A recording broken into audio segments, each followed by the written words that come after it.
Hello, everyone. A very good morning to you, as usual, if you are joining us from Europe, and a very good afternoon to you if you are joining from Asia with us.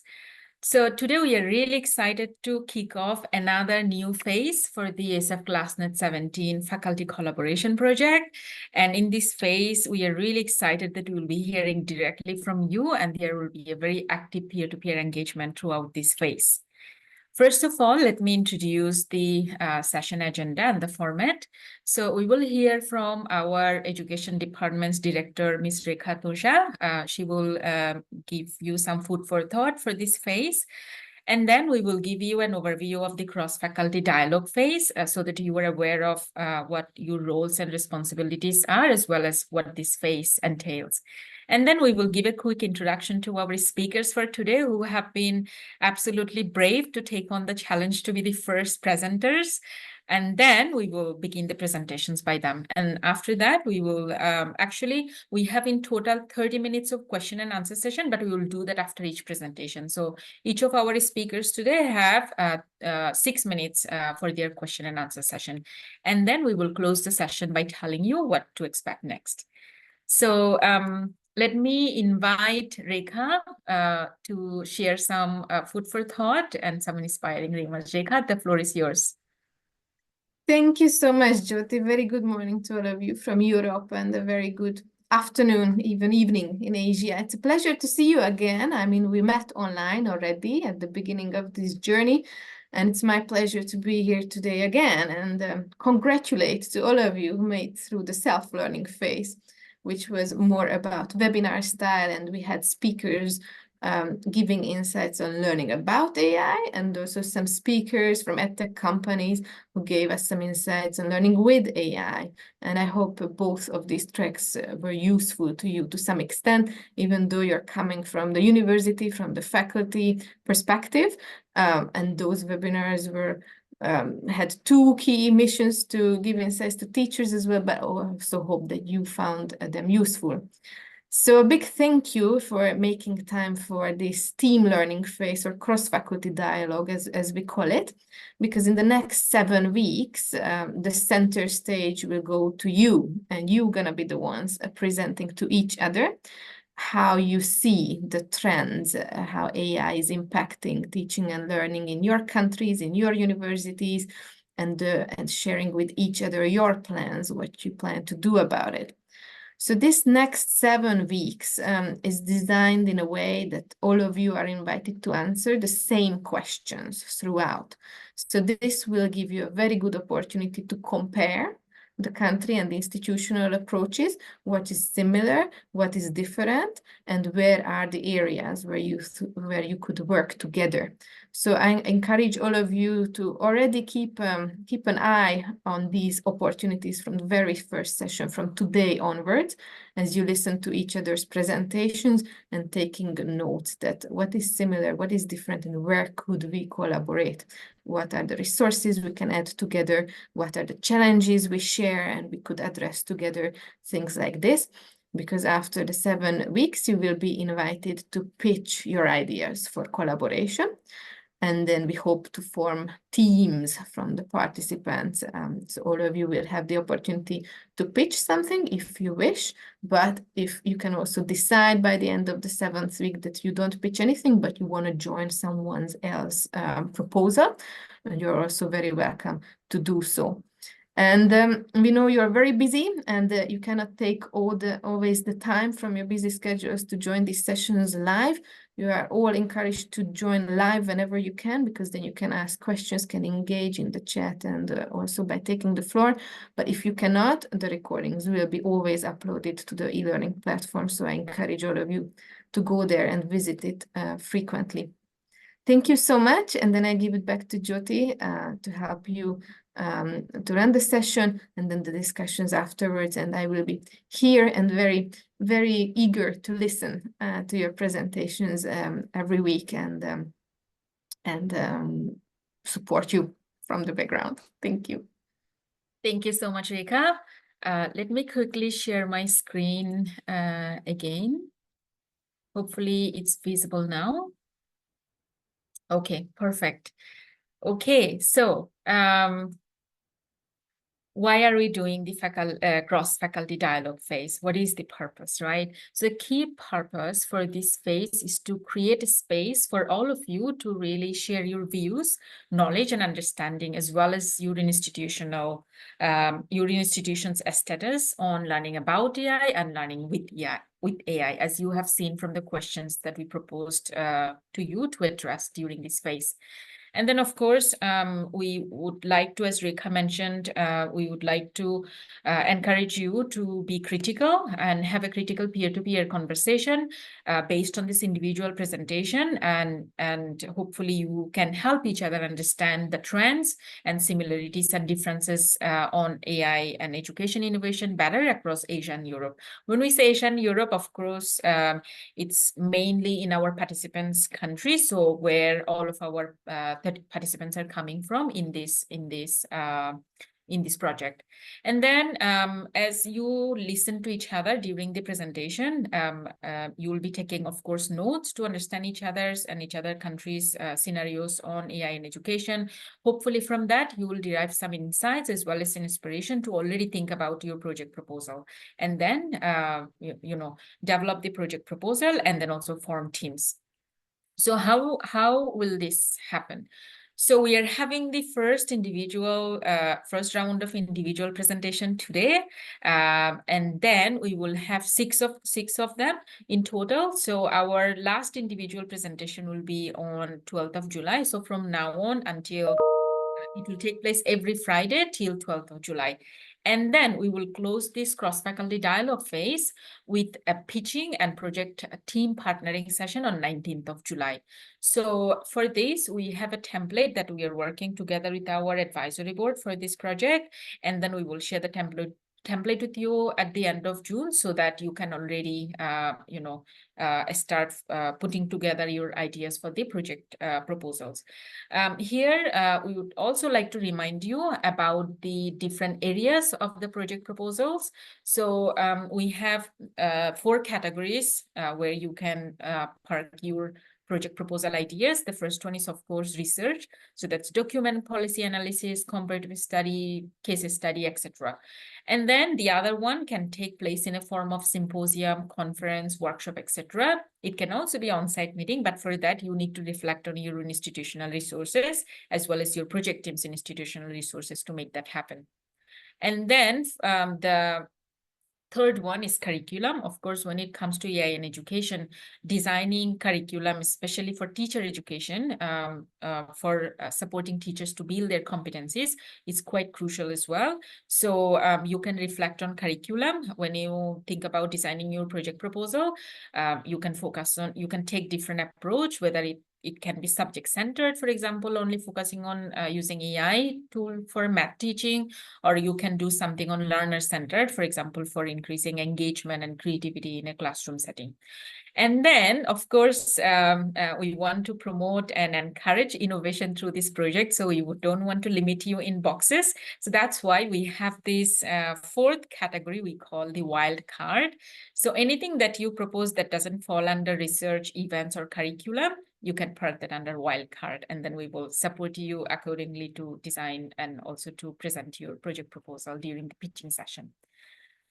So now, what are we trying to learn from each other during this cross-faculty dialogue phase? So the key questions that we are trying to address are the first one: how does your institution approach learning about AI and learning with AI? So during this preparation phase for this first individual presenters, Emmanuel raised these questions about, institutional approach to these two topics can be broad. So he's reflecting on his own teaching and learning and activity scenario, which is very valid and absolutely on the right track, because we are aware that it's impossible for you to address what your university is doing as a whole. So we are really requesting you to contextualize yourself within your own responsibility, own teaching and learning and leadership context, and then reflect on it. However, if you have overviews on your own, overviews on the whole institutional approach on learning about AI and learning with AI, it will be absolutely interesting for all of us to know and learn about it as well. And then, as educators and education leaders, you are aware that AI literacy is really crucial when it comes to teacher education as well as AI and education innovation. So the second question is around this area. So we want to learn from you, hopefully through your critical views, which specific aspects of AI literacy do you consider most crucial to address in teacher education at the moment? So with that, I am excited and very happy to invite our first group of speakers for today's individual presentation. So we will start with Europe. We have one speaker from Europe, Dr. Emmanuel Bardon. He's an associate professor at the Institute of Education, University of Tartu in Estonia. And then we will move to Asia after Emmanuel's presentation.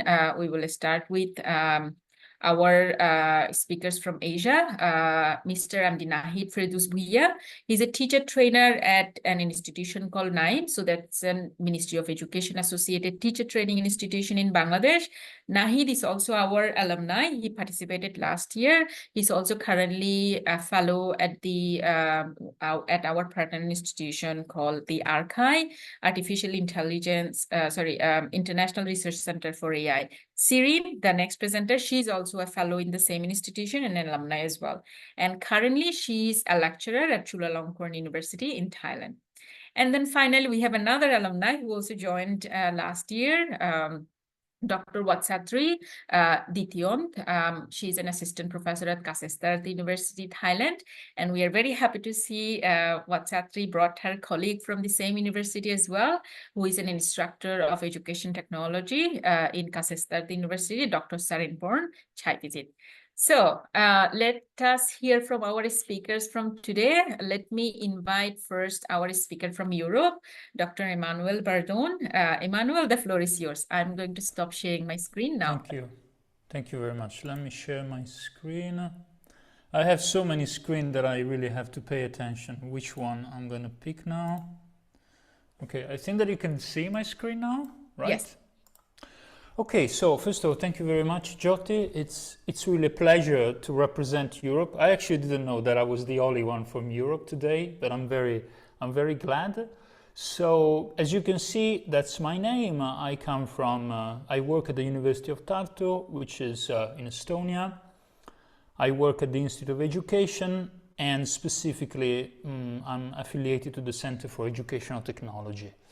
So there are these two questions that I was asked to elaborate on. How does your institution approach learning about AI, learning with AI, and which specific aspects of AI literacy do you consider more crucial to address in teacher education at this moment? I must say that these were very good questions that really got me thinking about also my teaching practice and research. So thank you very much for this. Let's start from the first one. So as Jyoti said, I had this question about, okay, should I give an overview about what the University of Tartu is doing in the area, what I'm doing, what my institute is doing, the center. So I was a little bit perplexed, not because the question was not clear, but because I actually don't have the bigger picture when it comes to my institution, because there are so many training courses going on. There are different drafts for guidelines. And so I decided to focus more on my institute, which is the Institute of Education, focusing specifically on the courses that we're offering, which is the core aspect that I'm going to touch upon. But before getting into this, since we are in an international and not Eurocentric meeting, a few words about where is Tartu and where Estonia is located. So this is probably the nicest view of our main building at the University of Tartu. Sadly, there's not much teaching going on in this room, in this nice building. There are mostly admin offices. Well, this is also part of our historical moments. But anyway, so I speak from Estonia, which is one of the tiniest countries in Europe. It's actually the smallest country in terms of population. And as you can see here, we are up north, which means that it's very cold in winter, not very warm in summer. We got a lot of snow, and in June, the days are very long, whereas in winter are very short. But more specifically, Tartu is here, as you can see, very close to the border with Russia. Everything is safe, at the moment at least. And thanks God that we are part of Europe, so at least we have this protection. As I said, I'm going to give you an overview about the Institute of Education, more specifically the courses that we are offering. These are all the programs that are currently running in our institute. We are basically one of the main institutions, if not the main institution in Estonia dealing with teacher education. The population of Estonia is 1.3 million. So when I say that we are the main institution, it's because there are only 2 others dealing with teacher education. So as I said, I'm going to briefly talk about the courses that we're offering. They are offered as optional courses to all programs, but they are in most of cases elective courses, specifically in the master's program in educational technology, which is a postgraduate program here. So our students already have a master's degree, and they are usually already in service teachers or educational practitioners. So these are the list. This is the list of courses that we are offering and that are somehow addressing topics related to this sort of continuum that goes from teaching with AI to teaching about AI. I take it as a continuum rather than 2 different topics. And you may actually agree with me. I mean, at some point, these 2 topics very much overlap. So, as you can see there, I hope somehow that the title of the course is already tells you something about what we are offering. I briefly go through them: Introduction to Futures Thinking, Critical Issues of Technology Used in Education. Then we have the course on digital literacy. One is in Estonian and one in English. Artificial Intelligence and Education, which is a new course, and then Transformative Technology Used in Education. What are the topics that we are covering in all these courses? So what are the dominant visions? What are the alternative ones when it comes to artificial intelligence and how artificial intelligence can change society? How do we collaborate with artificial intelligence systems? What activities in our daily life are shaped by AI tools and techniques? What is AI capable of? And then we move towards more learning with AI, introduction to AI-powered tools, and here we distinguish between tools that are focusing on students' learning, teacher's perspective, and admin perspective. And then we are sort of forced to touch upon generative AI in teaching and learning with specific emphasis on practical applications. And here I just very briefly, again, this is just an overview. This is how in the different courses we address these issues. So in Introduction to Futures Thinking and Critical Issues of Technology Used in Education, we mostly focus on what we call socio-technical issues. In digital literacy, we actually have a specific topic which addresses this topic, how we collaborate with the AI system, how AI affects our daily life, and then what AI is capable of. So we mostly focus on learning about AI. And then in Transformative Technology Used in Education, we focus more on learning with AI because it's a more practical course. The course that is called Artificial Intelligence and Education covers everything. So all the topics going from learning about AI to learning with AI. Okay, so I forgot to put this one. Then when it comes to the second question, which aspects of AI literacy do you consider most crucial to address in teacher education at this moment? So I kind of reflected on this question, and at some point I was wondering if I answer the question, which specific aspects or what specific aspects. So the difference, I'm not an English native speaker, but I kind of sense that there is a difference. If it's which specific aspects, then I should look at the specific list of aspects, where if it's what specific aspects, I can be a little bit more free. I freely interpreted this question as what specific aspects, and so here are my two cents. So the first, since I'm actually teaching courses that addresses also critical issues of technology use, and my background is in philosophy of technology, so I tend to be biased towards getting the bigger picture, then the first topic would be the technical nature of this thing called AI. And I briefly explain what this means. So usually what I present AI to my students, I say that we should ditch this term AI, that is just a buzzword. We have to be very specific as to what kind of technical system we're using. Is it machine learning? Is it symbolic AI, deep learning? What is it that we're talking about? But then, since my research work is also on socio-technical systems, I started thinking that perhaps I'm kind of wrong, because AI is not meaningless, but AI is not a technical phenomenon, it's actually a socio-technical phenomenon. And by socio-technical, I mean that we're not just focusing on AI as a piece of, as a technology, as a technological object, but we're also including stories, fantasies, imaginaries, even ideologies, which broaden the perspective of what we're referring to. So this is actually what I'm implementing in my courses, not specifically dedicated to AI, but when I introduce AI. So AI is a socio-technical phenomenon. So it combines the social and the technical.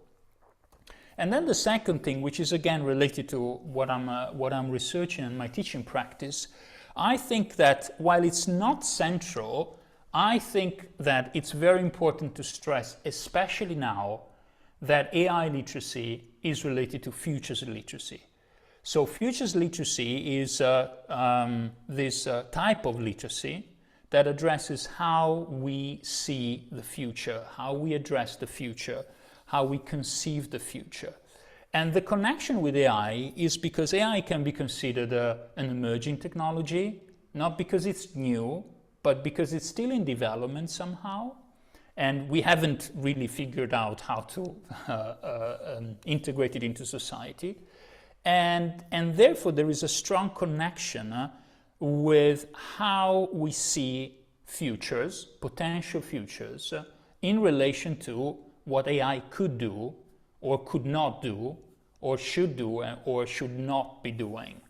And therefore, I thought that, especially in this context, in the context of this group, I thought that it's important to stress that we are dealing with the production of futures, potential futures.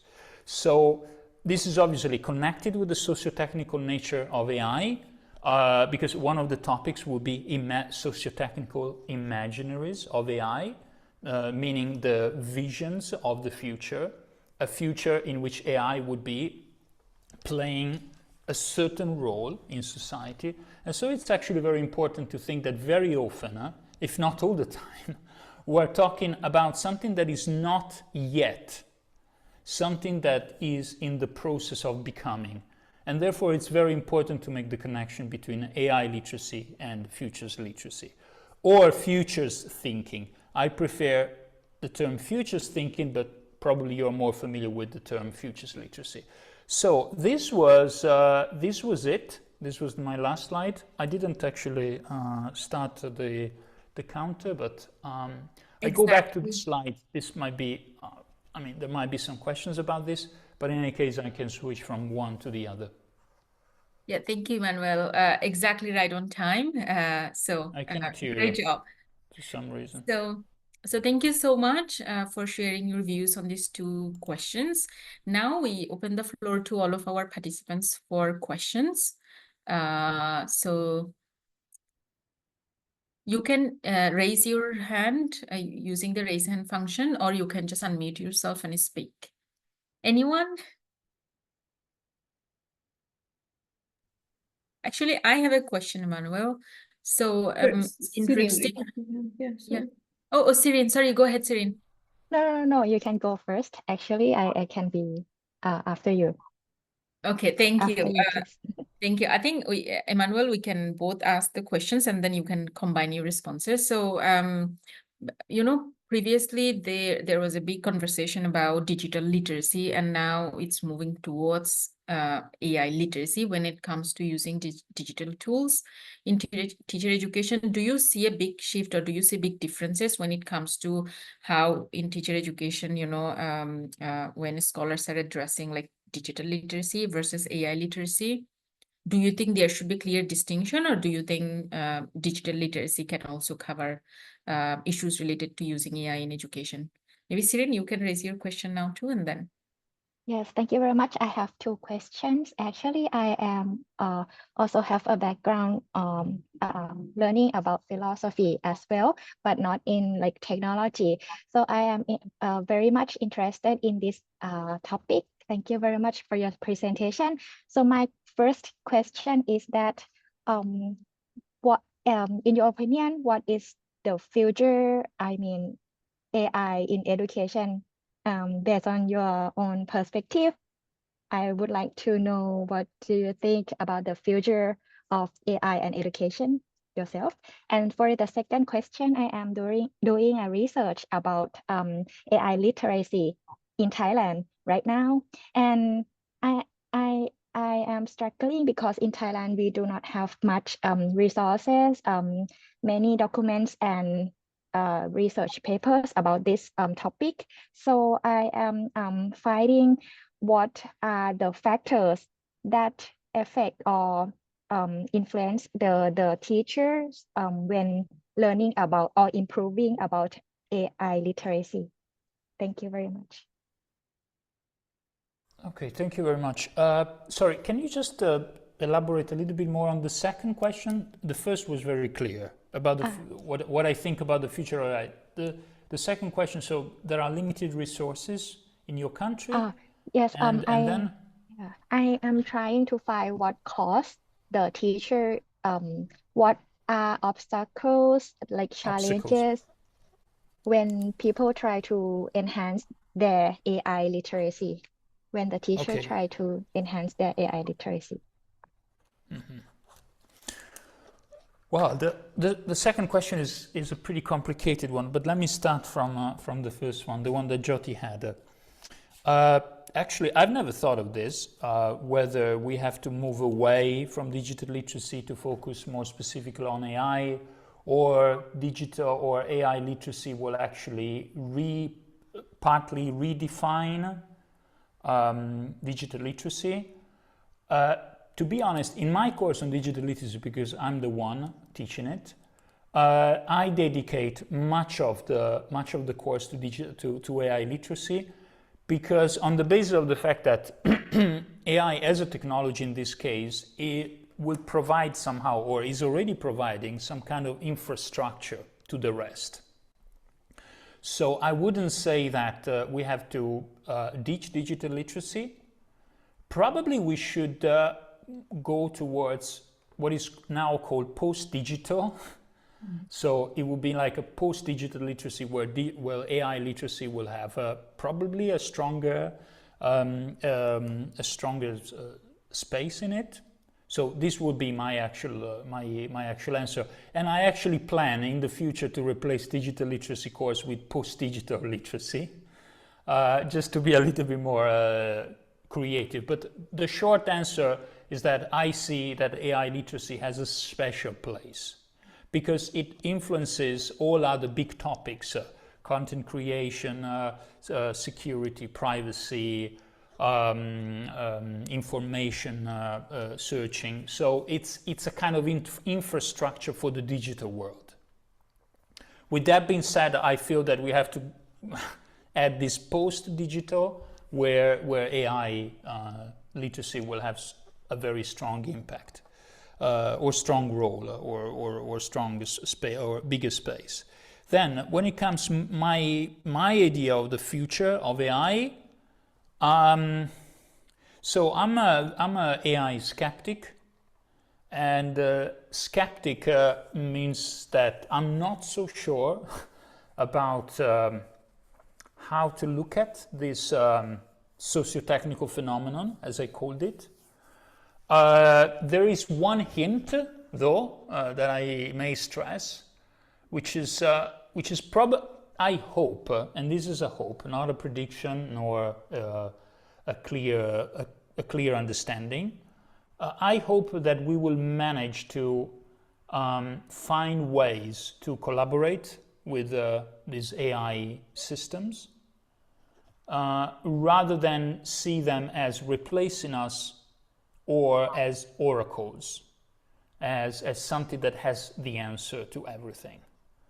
So this is where my sort of answer would, the direction in which my answer will go. About obstacles for AI literacy, to be honest, I don't know. We ran a survey among Estonian teachers before the introduction of ChatGPT and before generative AI became this big public phenomenon. And we started with one question, which was about superpower. So we asked in this survey to Estonian teachers, if you had a superpower, what would you use it for? And then we asked, of course, what do you know about AI? Blah blah blah blah blah blah. And the result was that what the teachers wished to have was not what AI could actually provide. So they were talking about empathy, mind reading, being in two separate places at once, so bilocation, being two locations.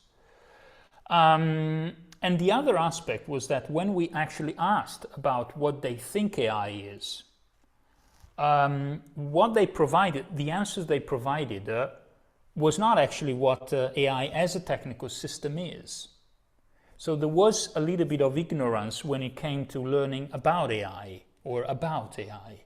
So I would say that the main barrier is about what we can expect from these AI-powered tools. And I would say that one of the barriers, and this is, I'm speaking from Estonia, so from a country that has resources and investments into the digital world. We are famous for this. So I'm not so sure that this is the same thing for your country. But in our country, sometimes the problem is that there is this very big hype and a lot of resources are spent and put into AI, disregarding other aspects. And sometimes what shines is actually attracts more attention. And then the problem with resources is perhaps we would need more teachers rather than spending money into big systems, which are not actually then delivering what they expect.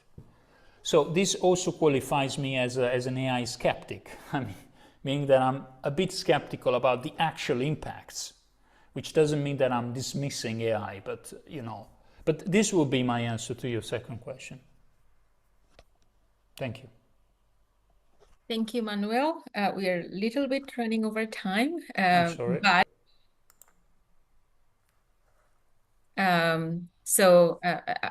I just saw that I was unmuted. Can you hear? Can all of you hear me now? Okay.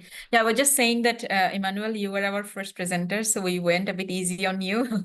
But from next presentation, we'll be very strict with the time. And thank you so much for sharing such critical views. And we want to highlight that if you have questions for Emmanuel, you can also type in the chat box, and Emmanuel, you can also keep an eye on it. I will also remind you if there is a question addressed to you. So Watsatri just informed me that she needs to present first, and Nahid kindly agreed that it's okay. Thank you so much, Nahid, and also Watsatri for requesting. So now we will move from Estonia to Thailand. So let's invite our next presenter, Dr. Watsatri Dityont from Kasetsart University, Thailand. Watsatri, the floor is yours. Would you like to share a PPT? Sure. Okay. So let me, okay, perfect. Okay. Thank you so much, Dr. Nadi, and thank you for the nice presentation, Dr. Emmanuel. It's very great to meeting you that we are from the same field. Actually, I work with Dr. Sarinporn. I'm a chairperson of the Educational Technology from Kasetsart University. Yeah, according to your email that I cannot compare with your previous presentation. Very nice. My presentation very short. Sorry. You see my presentation, right? Okay. My name is Dr. Wasatri Dityont. I'm an assistant professor. I work for Kasetsart University that located in Thailand, Bangkok. We are located in the northern of Bangkok, but Chulalongkorn they are in the center of Bangkok. And according to the question that I received from the email that talk about how Science University deal with the learning with the AI and learning about the AI. So I would like to tell you the fact that the Science University we support instructor, our faculty staff to use the AI for support learning and also the career development. So that's why our university we provide a lot of training or even a lot of presentation, online workshop about the AI to support our faculty to use the AI for, like for teaching, for the researching, because we know that a lot of faculty member, we don't, like we have more than 1,000 faculty member in our university. We kind of big university, and we are from the different field. If you from the engineering, maybe you know how to use the AI, or even create the AI. But from the, like social science, humanities, we have a low level of using the AI. So the faculty, so the Kasetsart, you see, they know that we need to improve to use the AI for the faculty members. That's why the third idea that I say most of the KU staff and faculty, they have very low level of AI literacy. So they know what the AI is, but they don't know how to use that, how to talk to the AI, or like especially generative AI. They have very low knowledge about it. Contrast with the student. So learning about the AI for the student, I can say the new generation of our student, 80%, they know how to use the AI, and they use the AI to support their learning. They use the AI for support the research, their paper. Even though I am teaching in the digital class, they use the AI to develop, to create the digital art, song, presentation. So most of the 80 students in our university, they know how to use the AI, and they use the AI for learning a lot. I would say 80% of the learning in the university, they use the AI to support them. And also, this is the key thing that I would like to share with you, that our university, we don't have any regulation that say that it's right or wrong to use the AI for support. So students can use the AI, teacher can use the AI. We don't have any law or regulation that you cannot use it for research. No, we really open. And the second question, you talk about what is the literacy, AI literacy, that I think is the most important.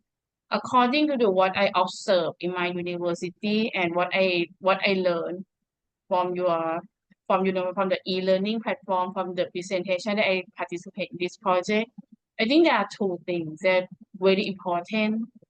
First thing is awareness, and the second thing is the privacy. So awareness for me is that we have to teach the student to know, like, we use the tool to support us to know something or to learn something, not the tool that control our learning. That's the awareness that I think is very important for us to concern. And also the privacy. So we need, I feel like the privacy is a very important, that we should to support to the student. Not every information that you need to ask the AI. Your decision, your personal life, you should not talk to about the AI, or you should not ask AI about something, or you need to control your privacy to share with the AI. Can I talk about my project a little bit? The project that I'm gonna propose for this project. So that's why all the things that I have learned, including the experience that I observed my university and also the research that I have read. So this is the topic that I'm gonna present to all of you if you're interested. So I'm going to do the reimagine the learning through the artificial intelligence. So toward a new framework for the digital pedagogy. So I feel like the AI, especially the generative AI, very huge. Have an impact to our learning and teaching and nowadays.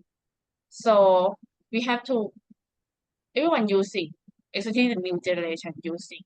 So this study I wanted to try to find out what the impact, what the issue and the challenge that we should concern for our students, for teachers, students, and also the school administrator in digital education and nowadays.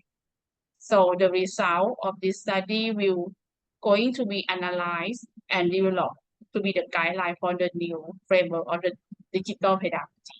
Digital pedagogy is mean the study of online learning, study of hybrid learning, study of using technology.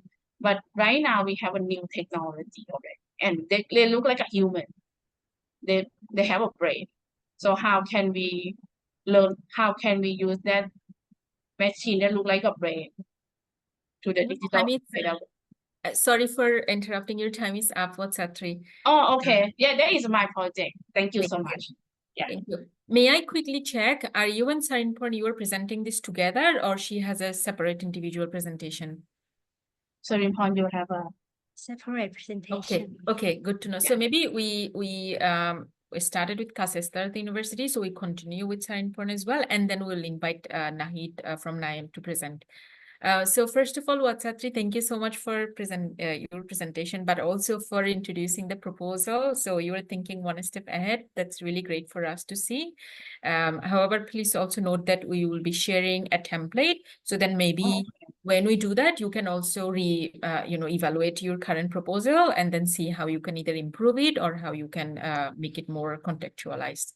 So now let's have about 5 minutes. So if you go over your presentation, we will take it out from your Q&A time, just to let you know. So 5 minutes for Watsatri for Q&A. Let's see if we have any hands raised, and then we can you can also unmute and then speak and raise your question as well. I think Selena, they raised the hand, right? Yes, thank you, Watsatri. Selena, you can take the floor. No, I didn't raise my hand. Oh, Oh, okay. But I do have a question for you. Okay, go ahead. When you say that 80% of your students actually use generative AI or AI to support their learning, what is it that they're doing with it exactly? Actually, they find out the answer, like sometimes we ask them to write a paper or do the assignment, to do research something. Most of the students, they ask the AI, what is it? What is that?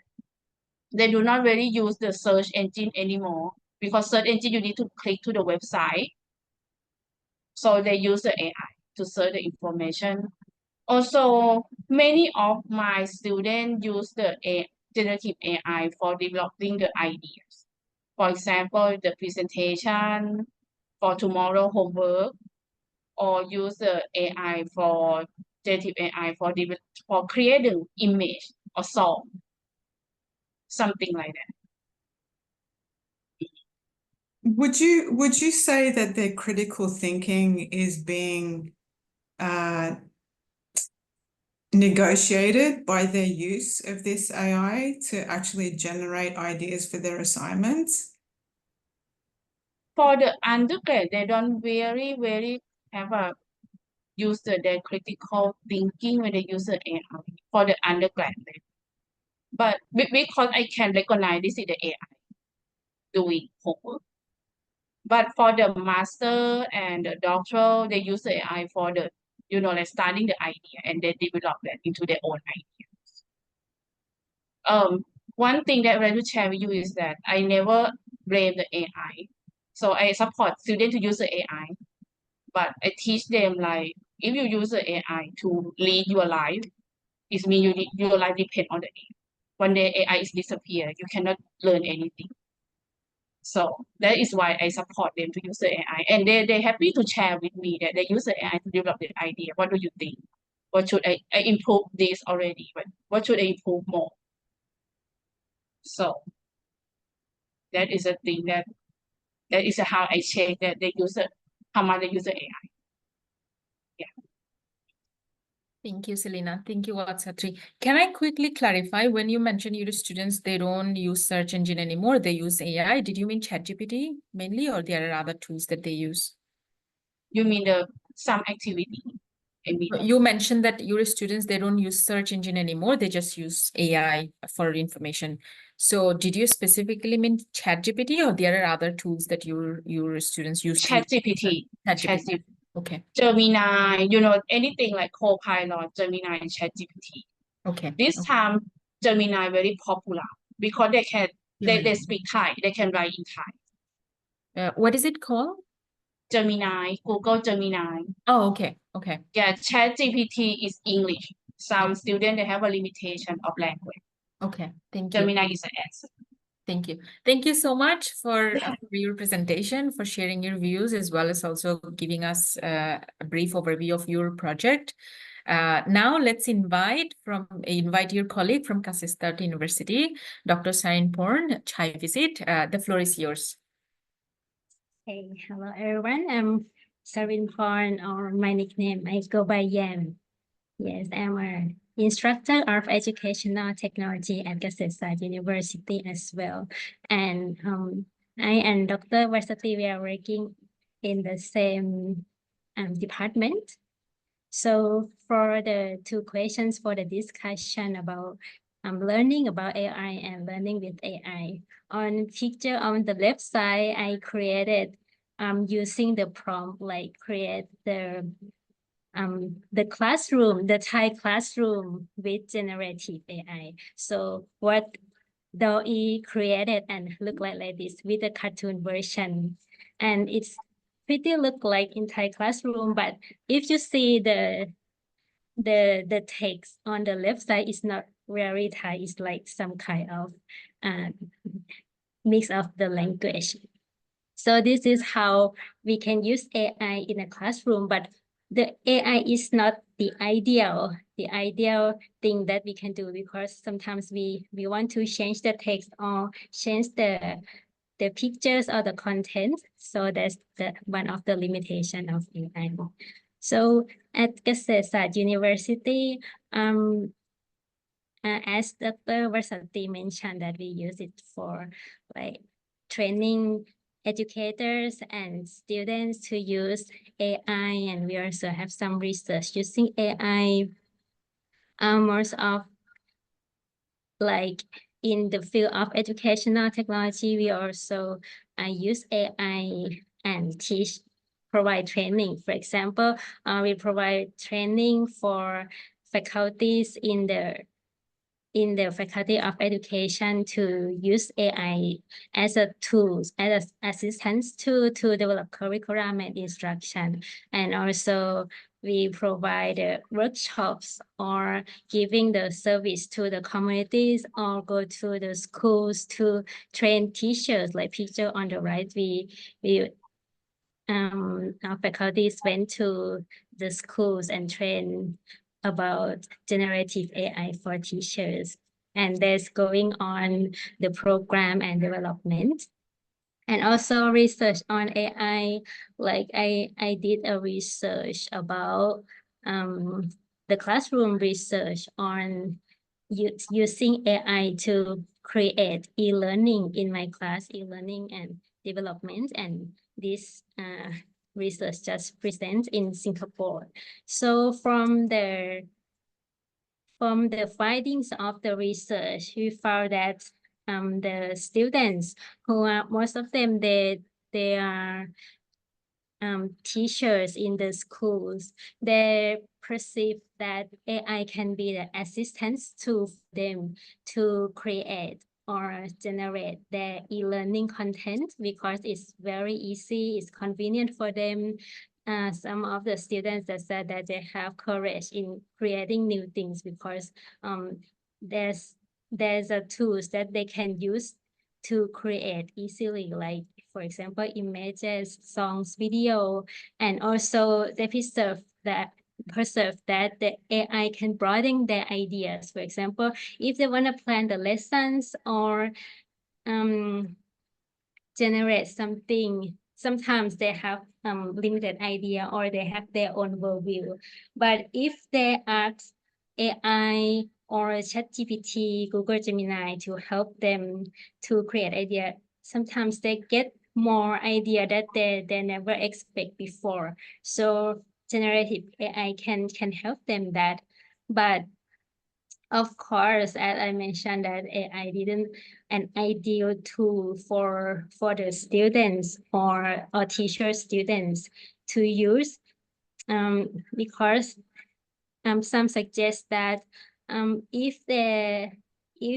if educators use new AI tools, they have to learn how to apply in their professions, and also they need the knowledge or and competencies in using new AI tools, and also how to use prompts appropriately.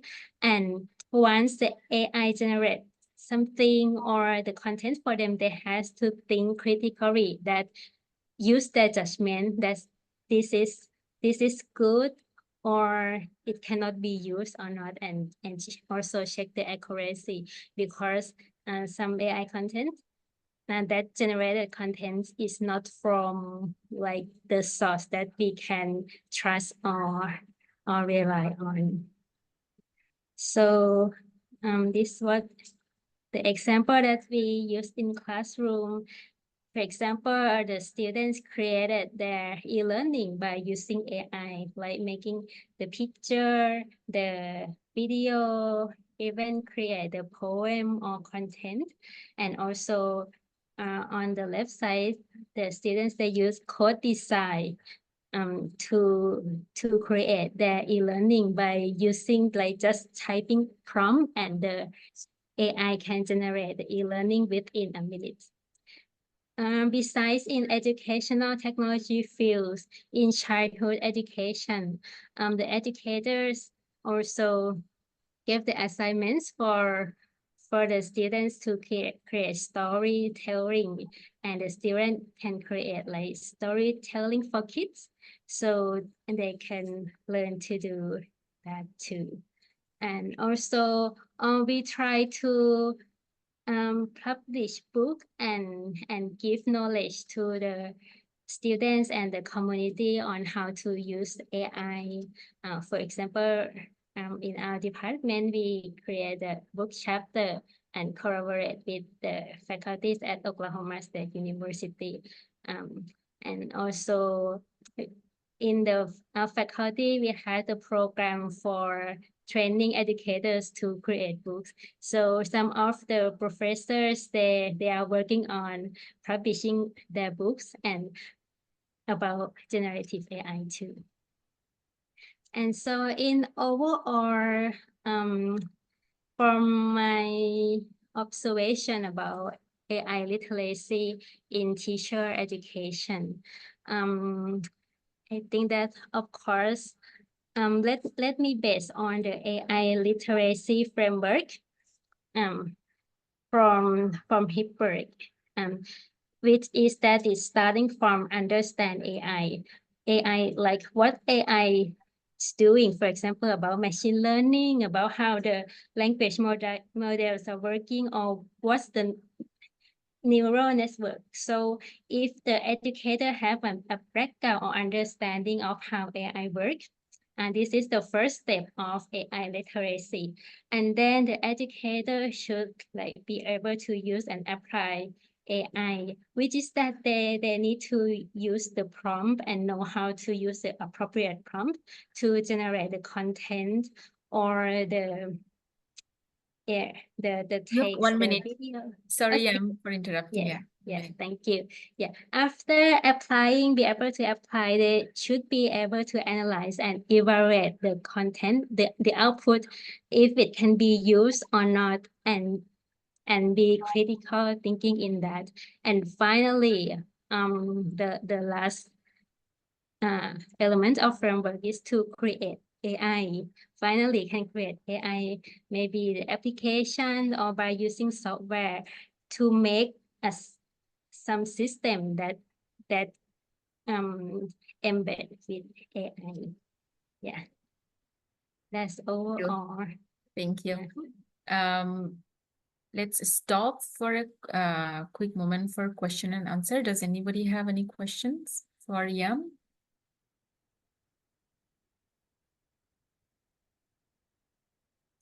So perhaps if you already come across, if you think about a question, you can also type in the chat box and then I will notify you, Yam, if there are any questions for you. Thank you. So with that, let us move from Thailand to now Bangladesh. Let's invite Mr. MD Nahid Ferdous-Bhuiya from NAEM, Ministry of Education, Bangladesh. Nahid, the floor is yours. Thank you, Georgie. Am I audible? Yes. Okay. Thank you very much for your invitation and like to welcome all to my presentation. Yeah, I have divided my presentation into two parts. The first part will talk about my institution, which is called National Academy for Educational Management. And the second part, I'll try to get the question in the first faculty that the question we have asked. So about my institution in brief,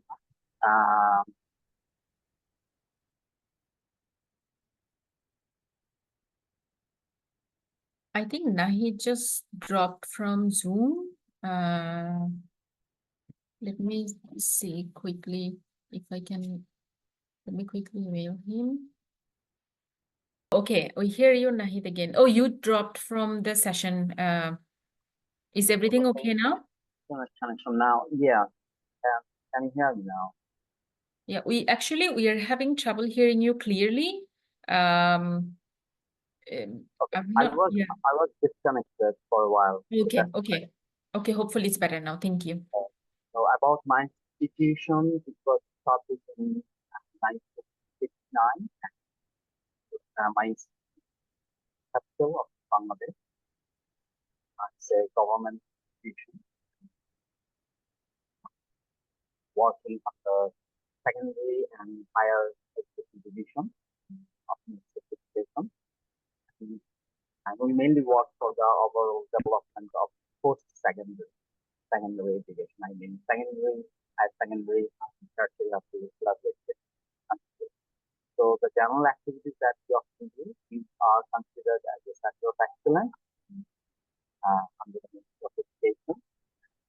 We arrange a number of in-depth training courses and in-service courses for the practice teachers. Also, the other groups, I mean, educational administrator and also the manager and the head teacher as well. And we also organize other events that are related to the development of education in the country. For example, we are workshops, symposium, seminars, and discussion meetings on the development of education. Nahid, I'm so sorry for interrupting, but we can't hear you very well from our side as well as some participants as well. Would you mind trying it without the headphone if it's possible? Let's see if it improves. Okay, now much clearer. Yeah, much clearer. Okay. And also we work collaboratively with the local and international organizations to implement some education-related projects in the country. These are the target group of my institution, as we have mentioned, we mainly trained up the practicing teachers and also the head of the institution in the country, and also here you can see list of parts. And about the training course that we offer 5 types of training course, which are for different durations. The longest duration course, inset course that we offer, that is for 3 months, but we have some short inset course for 6 days as well. So every year we arrange 75 in-service training course for the different educational groups. My institution trains up 3,500 professionals who are working under the Ministry of Education and trained up this number of persons. Regarding the question in cross-faculty dialogue, and also regarding the first question, how does my institution approach learning about AI and with AI? Before answering this question, I'd like to critically analyze the strength and the issue that we have at the institution. There are some issues that we have regarding faculty member. Most of We're so sorry. I think Nahid might be having issues with the internet. So hopefully he comes back soon again. So maybe we'll give him a minute. Thank you so much for being patient. Yeah, sometimes with technology, this is what happens. There is a question for you, Yam, from Davy from Singapore. He has a question for you, so maybe you can also reply him on the chat. I'm sorry for this. No worries. Trouble. No worries at all, Nahid. We understand. Perhaps now you can share. Yeah, okay. So here, some of the issues that we have, and as most of our faculty members are used to using the traditional or the techniques that they are comfortable with, so they don't like to take risks sometimes, and they don't like to apply. Usually, they don't like to welcome the new way of teaching or training the teachers, and also, few of us, and there's a tendency that we find it difficult to unlearn the practice that we are using for long, also relearn. And some of us have some technophobia, so that's why we can't implement artificial intelligence in the education of my institution, and also lack of advanced knowledge of digital skills. This problem we have. And we have some issues regarding to the administration and authority. We have a number of issues, and in our country, if you think about the power distribution, we have a hierarchy that is top-down administration, and also we have Ministry of Education. Also, sometimes we have lack of freedom to implement new approach. And some other issues regarding the implementation of artificial intelligence in education. We have a centralized curriculum. So even if some schools try to implement artificial intelligence in education, they can't because they are following centralized curriculum. And also, currently, we have been facing to implement the new curriculum in our country. So there are lots of criticism. And as a government institution, we are trying to help the teachers to implement the new curriculum in the classroom. So our focus is now more on implementing the new curriculum in the country. Truly speaking, artificial intelligence in education is not highly prioritized in our current national curriculum. There are some, institutional limitation as well. We don't have any professional development training for the faculties on artificial intelligence in education. We have lack of experienced faculty members in this field, and also we have lack of good model to artificial intelligence in education in our local context, because as you know, in South Asian country we have different socio-economic condition and background, so we don't have any good model of implementing artificial intelligence education in the country. And also this is not introduced in the inset courses that we offer. And I mean, there are some hopes, of course. Our government is trying to implement a few projects on the digitalization of education, and my institution is planning to design and offer some online inset courses, and also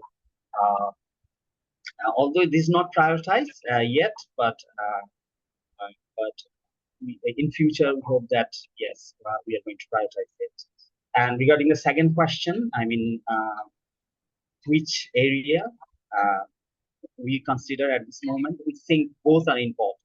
I mean, we need to know about AI. I mean, we need to learn about AI, not only the faculty member, because when the faculty member will have good idea about use of artificial intelligence in education, then they will also can convince the teachers. And also, we need to implement AI in our training program, and also the way we deliver the training course to the teachers, and also we need to convince the teachers to to use artificial intelligence in the education. And although there are lots of debate and challenges about the role of AI, but truly speaking, I am very hopeful and optimistic about the use of AI especially in our context, because as you know that we are our teachers are working in large classroom, and also we have other problems like the supply of qualified teachers in the country.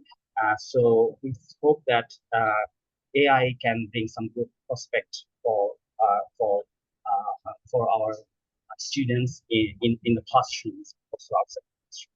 And I'd like to give you some overview about the prospect of AI in our country, and I believe that and most of the experts also believe that AI is not all about using ChatGPT in the classroom.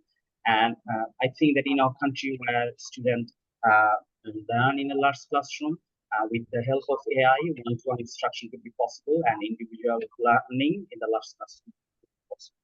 And also, I mean, customized and differentiated instruction would be possible if this is properly used in the country. And also, AI can work as an assistant for our teachers, because we have shortage of teachers sometimes at many institutions, and also teacher need to do some non-teaching activities as well. So AI can support them. Some of the non-teaching activities that the teacher need to do, for example, assessing the exam papers, recording the grades, designing the test, and also designing the material. AI can help the teachers complete these activities and thus work as an assistant. And also, if teacher can apply AI for these activities, our teachers can spend more time to plan their lesson. And also, if individual learning is possible with the help of AI, then every student can success. There is more likely that student will be successful, each student will be successful. And also, inclusive education will be easier with the use of AI, because as you know, in the classroom we have different types of, impaired students. So with the help of AI, we can address this issue, and the student can sometimes in our country, most of the classes are some sessions and some classes only give the abstract knowledge, and with the use of AI, it's true. Also, with that, with the use of artificial intelligence in education, we can get quality in the country. And also, every student might use tools that can answer their queries, because students who want to know more, AI can help them. So this is all about my presentation. If you have questions. Thank you, Nahid. because of the technical issues, I gave you a few more minutes more, but for still, still you went over time a little bit, so we have 3 minutes. Let's see if we have any questions here from our participants. I have one question because I come from Bangladesh as well, and I'm aware of some of the issues you have mentioned. So my question to you is, as a teacher, educator, teacher trainer, when there is a top-down approach and sometimes the approach doesn't make sense, and also when you want to introduce a new approach and it's quite impossible sometimes because of the bureaucracy, how do you overcome those issues? How do you still ensure that use of the use of digital tools in classrooms are ethical and meaningful? I mean, can you hear me? Yeah. I mean, yes, this is really difficult for us as a government employee to convince the ministry and also to convince our authority as well from the individual level, because I mean, in our country, often the decision comes from the head of the institute, so it's really challenging. But I keep trying. I keep trying to convince the authority, I mean, we are planning to, especially I am planning to include this topic in our teacher education courses. For example, there are some courses, and in near future we are going to revise the curriculum. So I'm planning to introduce that 5 and regarding the educating teacher, I do some activity from my personal level. For example, this year I gave a presentation at an international conference to convince the teacher, and also I'm planning to give some webinar and also give some presentation at the international conference and the national conference to make teacher aware. And about the ethical issues, actually we are at this time we are trying to incorporate AI into our education system. So this is the biggest challenge that we have. So when people start applying or using AI in the education, then we might get some question about the ethical issues.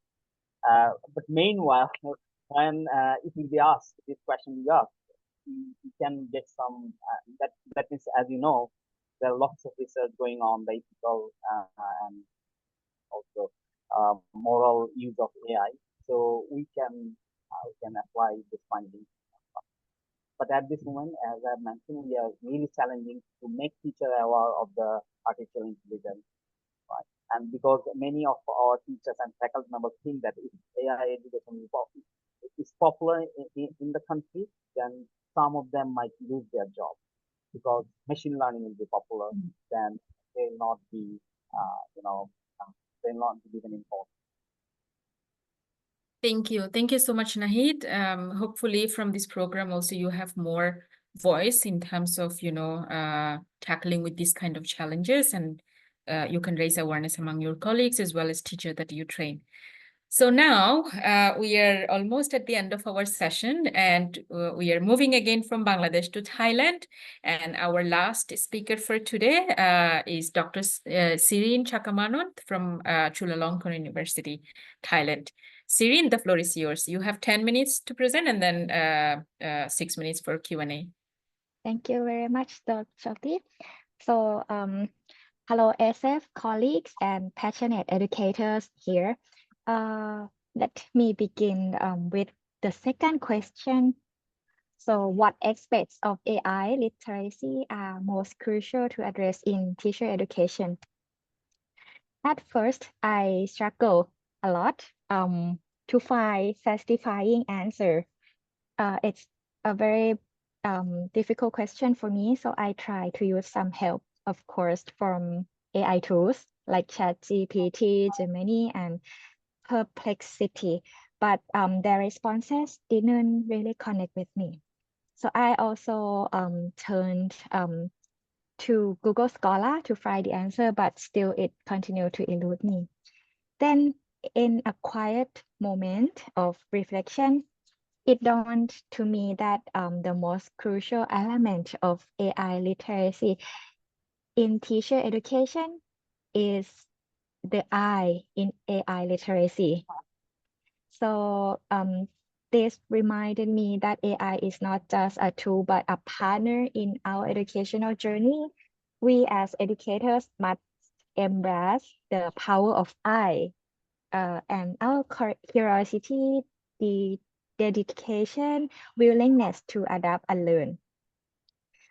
So I have had first-hand experience grappling with this as an early career lecturer in the Division of Development Education at Chulalongkorn University, Thailand.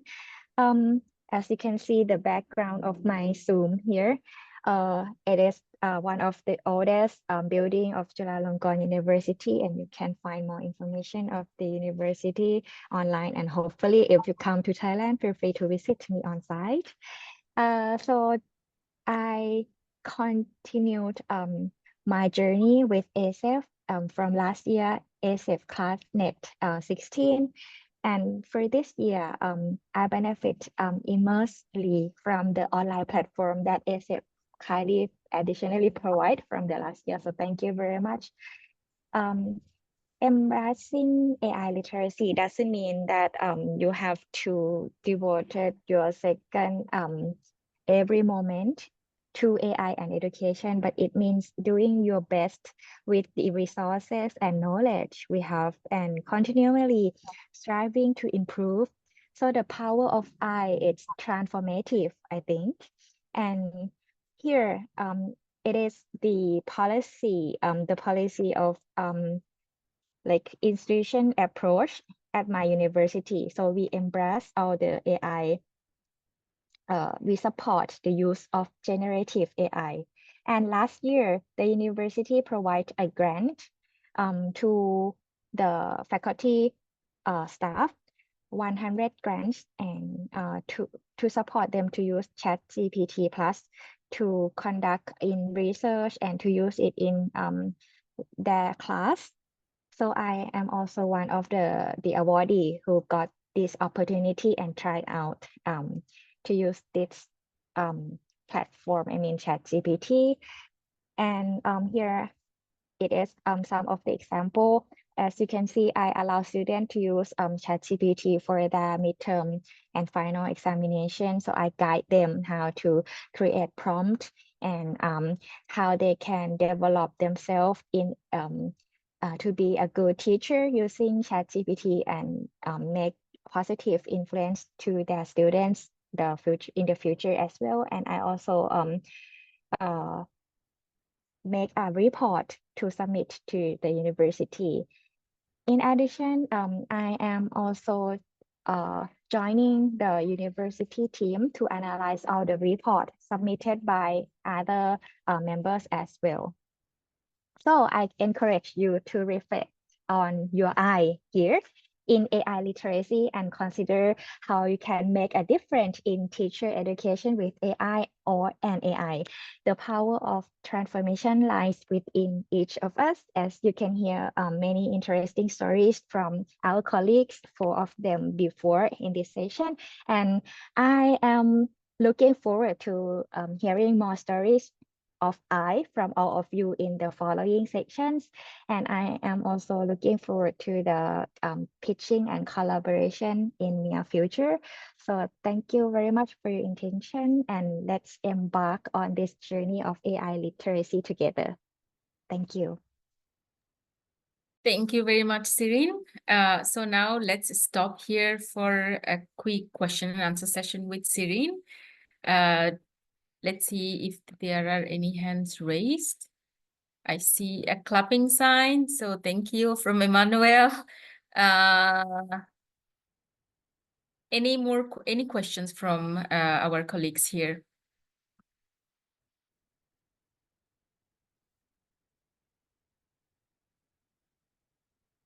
Could you, okay, somebody typed a question. Let me see if it's for the, okay, it's just a comment.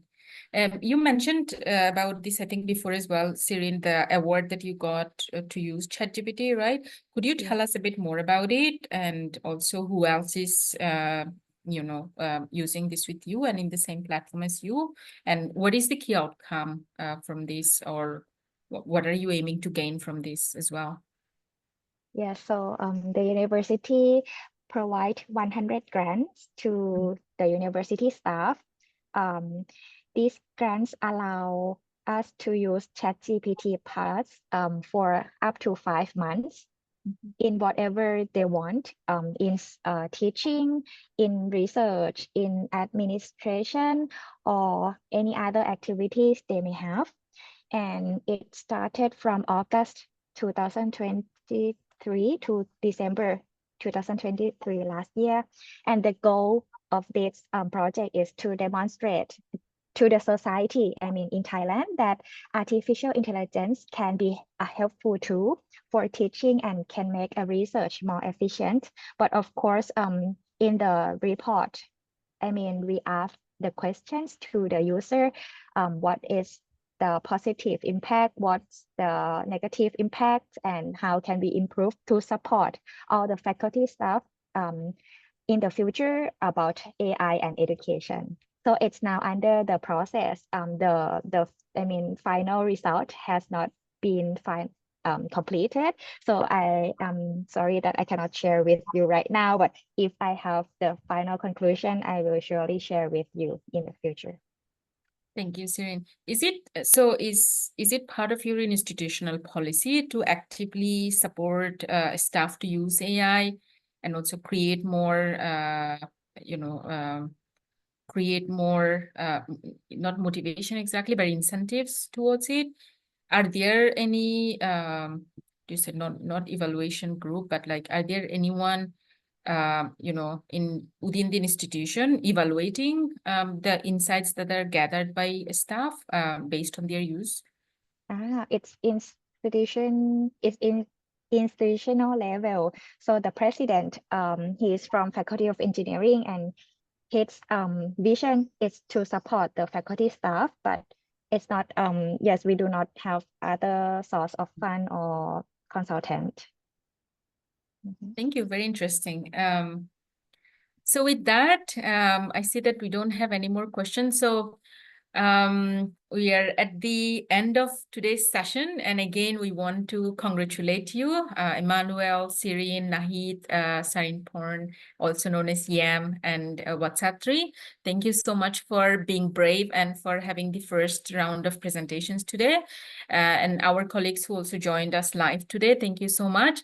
If you have any questions to Emmanuel, Sirin, Nahid, Yam, and Watsatri, you can send it to me, or you can also note it down, because when you do the pitching and partnering, after that, when you are teamed up and when you work in smaller groups, you'll have more time to interact with each other and dig a bit deeper into the questions that you have for each other.